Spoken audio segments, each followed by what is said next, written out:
Hey, chemistry, we're going to talk about covalent bonds in more detail now.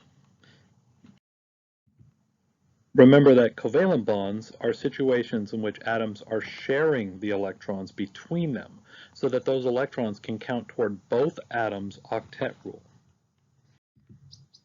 So electrons are being shared between atoms, and remember these are only the valence electrons, the electrons in the outermost energy levels. And when you have a covalent bond, you can count those electrons for both atoms. So in this case, you've got these two being shared between carbon and hydrogen, these two being shared, these two being shared, and these two being shared. And so you have a situation in which we can count all of them toward the carbon, 2, 4, 6, 8, and it's following the octet rule. So how are these bonds different than ionic bonds? Ionic bonds work by electromagnetic attraction, in which a positive ion and a negative ion are attracted to each other. Covalent bonds work, however, by sharing the electrons directly. These atoms don't have charges, and they're much harder to separate due to this sharing of electrons. So let's take a look at what happens if you've got two chlorine atoms. Each one has 7 valence electrons. So as we bring these chlorines closer and closer to each other, each atom is going to want to gain one more electron to achieve the octet rule. As they get closer and closer to each other, the nucleus of one chlorine is attracting the electron of the other chlorine. And then the other chlorine is attracting the electron from the other chlorine.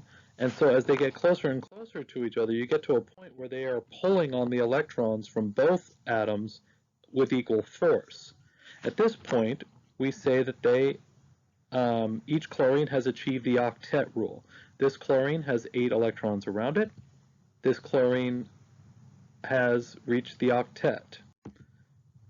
This chlorine has 8 electrons around it, and it too has reached the octet. Now, the octet is achieved by each atom sharing that pair in the middle. That zone of overlap where they are each sharing electrons is known as the bonding pair. So that area right there, those 2 electrons are known as a bonding pair. The electrons not being shared are known as the lone pairs, and we'll get into those in more detail later on.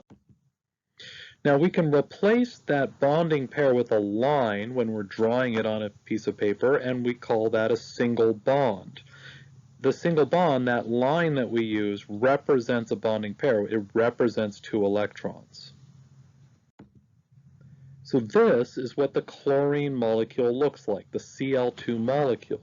We would draw the Cl2 molecule as a bonding pair, i.e. a single bond, and then 3 pairs of electrons out here known as the lone pairs. These are pairs of electrons that are not involved in chemical bonding, but they are very important still to how chlorine behaves and its structure and its geometry, and so they must be shown in the drawings, and in future lessons we'll see why they're so important.